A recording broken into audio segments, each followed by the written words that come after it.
కమ్మని పప్పు కాచిందెయ్యి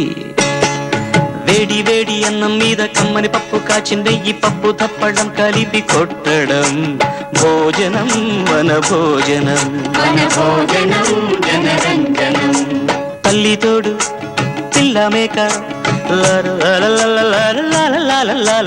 తల్లి తోడు పిల్ల మేక ఆలు మగలు అత్త కోడలు బాసు బంటూ ఒకటేనంటూ కలవడం భోజనం వన భోజనం